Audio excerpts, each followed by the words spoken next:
Hello everyone. हमने last chapter में देखा था कि लीन सासा से पूछता है मुझे सारी बातें बताओ, तो यह सुनकर सासा बताता है एलेक्सी के पास शायद ज़्यादा टाइम नहीं बचा है। यह सुनकर लीन शॉक्ड हो जाता है और कहता है क्या? उसके बाद सासा सैड होते हुए लंबी एक गहरी सांस छोड़ता है और आगे बताता है तुम्हारे बर्थ देने के बाद उसकी कंडीशन अनस्टेबल थी और तुम्हारे जाने के बाद तो और भी ख़राब हो गई है। मैं इसे शब्दों में कैसे बयां करूं? सासा की बात को सुनकर लीन घबरा जाता है, उसकी बॉडी कांपने लगती है और वह आगे पूछता है क्या इसका संबंध इम्प्रिंट से है? सासा खड़ा हो जाता है और थोड़ा ऑकवर्ड होते हुए कहता है तुम्हें उस पर अपना इम्प्रिंट छोड़ने के लिए उससे बहुत नाराज होना चाहिए। सासा की बात को सुनकर लीन एक साथ कहता है मैंने ऐसा इसलिए नहीं किया। सुनकर सासा लीन की तरफ देखता है और कहता है तुम्हारे पास बहुत सारे कारण थे, लेकिन शायद तुमने सोचा होगा कि वह तुम्हारी जगह किसी और को रख लेगा, जो वह कभी नहीं करेगा। सासा की बात को सुनकर लीन सरप्राइज होते हुए कहता है क्यों नहीं? एलेक्सी, मुझे पता था कि वह ऐसा करेगा।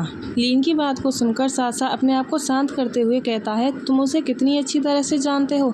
तुम दोनों में से किसी ने भी एक दूसरे को गहराई से जानने का टाइम नहीं दिया। फिर सासा को रियलाइज होता है और वह शांत होते हुए कहता है आई एम सॉरी, यह तुम्हारी गलती नहीं है।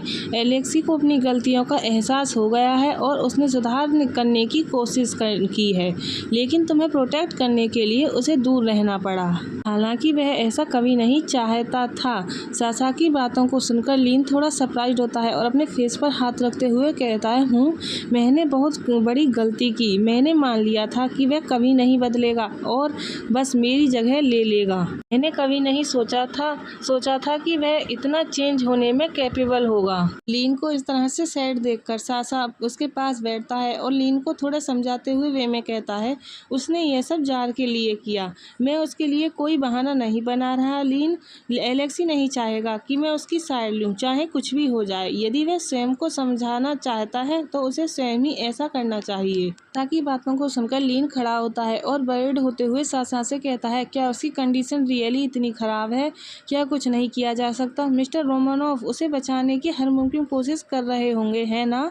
वो अपने बेटे को ऐसे नहीं मरने देंगे। यह सुनकर सासा खड़ा होता है और लीन की तरफ देखते हुए कहता है उसने हर संभव कोशिश की, लेकिन उसने एलेक्सी से प्रॉमिस किया कि वह तुम्हें कभी नहीं छुएगा या जबरदस्ती वापस नहीं लाएगा। ताकि बात को सुनकर लीन सैड हो जाता है और सैड होकर नीचे की तरफ देखते हुए कहता है अगर मुझे पता होता कि यह इस हद तक पहुंच जाएगा तो मैं खुशी खुशी वापस आ जाता। लीन की बात को सुनकर सासा कहता है मैंने भी यही सोचा था, लेकिन एलेक्सी ऐसा नहीं चाहता था। तो लीन सैड होते हुए कहता है मैं जानता हूँ कि उसने मेरे साथ जो किया उसे मैं नहीं भूल सकता, लेकिन मैं उसे कैसे मरने दे सकता हूँ, यह जानते हुए कि यह सब मेरे ही कारण हुआ है।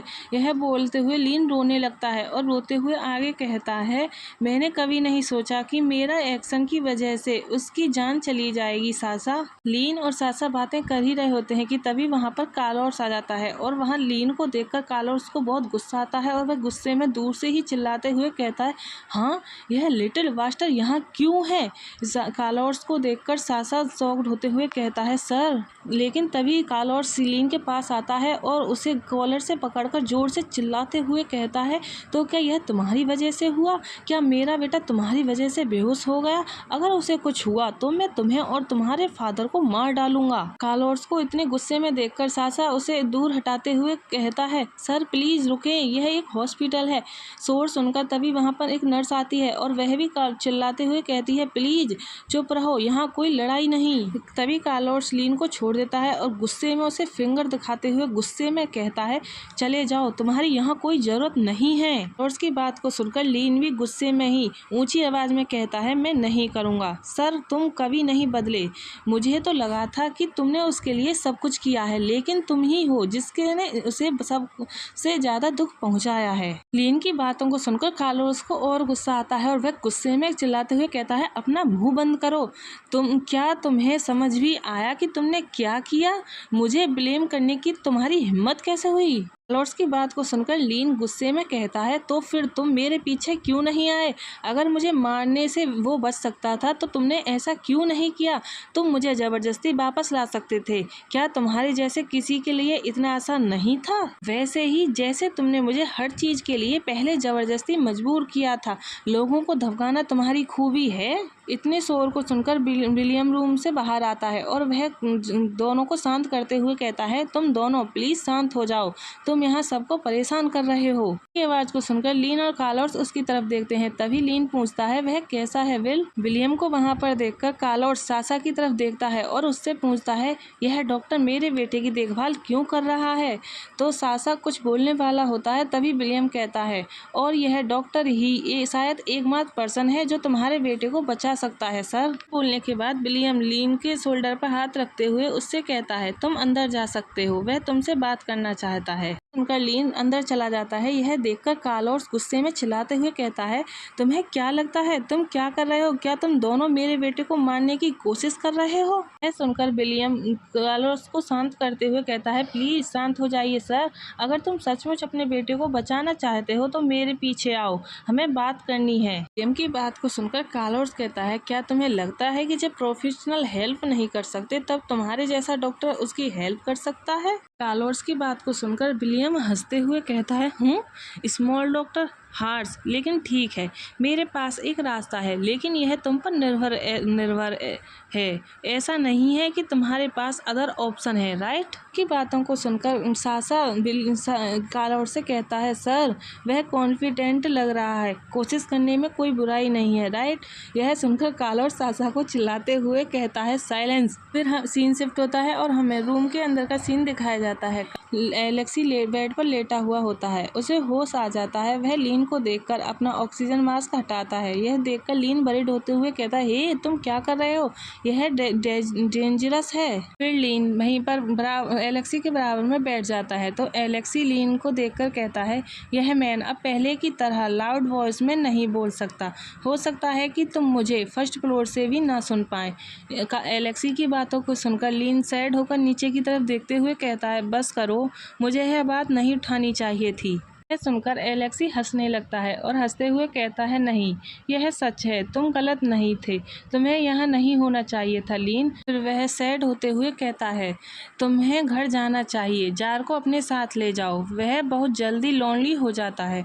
मैं नहीं चाहता कि उसे वह एहसास हो जो मैंने बचपन में झेला था। एलेक्सी की बातों को सुनकर लीन नीचे की तरफ देखकर सैड होते हुए ही कहता है, क्या तुम सचमुच सोचते हो कि उसे मेरे पास छोड़ देने से चीज़ें बेहतर हो जाएंगी? मैंने उसे पहले छोड़ दिया, अब वो तुमसे इतना अचेट हो गया है और तुम भी उसे छोड़ना चाहते हो। हमारे बेटे को ये एक्सपीरियंस कितनी बार सहना पड़ेगा? एलेक्सी, क्या तुम यह हमारे लिए कर रहे हो या अपने लिए? शायद मैं बहुत ज़्यादा हो गया था अचानक तुमसे यह कहने के लिए कि उसे जाने दो, बिना यह सोचे कि जार को कैसा लगेगा। लीन एलेक्सी की तरफ देखते हुए आगे कहता है, तुम इतने बदल गए हो कि मुझे समझ नहीं आ रहा कि तुम्हारे इस नए रूप के साथ क्या करूं। लीन की बातों को सुनकर एलेक्सी कहता है, तुम सही कह रहे हो, मैंने शायद यह नहीं सोचा होगा कि जार को कैसा लगेगा, लेकिन उसे मेरे बिना जीना सीखना होगा। एलेक्सी की बातों को सुनकर लीन दुखी हो जाता है और वह दुखी होते हुए कहता है, तुम ऐसा क्यों कह रहे हो? ऐसे हार मत मानो, मैंने सोचा था कि तुम बदल गए हो, लेकिन एंड में तुम अभी भी बिना सोचे समझे वही कर रहे हो जो तुम करना चाहते हो एलेक्सी। लीन की बातों को सुनकर एलेक्सी को दुख होता है। वह अपने सर पर हाथ रख लेता है और सैड होते हुए कहता है, लीन तुम्हें मेरे प्रति इतना काइंड नहीं होना चाहिए, ऐसा मत करो। गाइज, यही हमारा चैप्टर लास्ट होता है। आई होप आप सब लोगों को पसंद आया होगा। पसंद आया हो तो लाइक, सब्सक्राइब एंड कमेंट करें।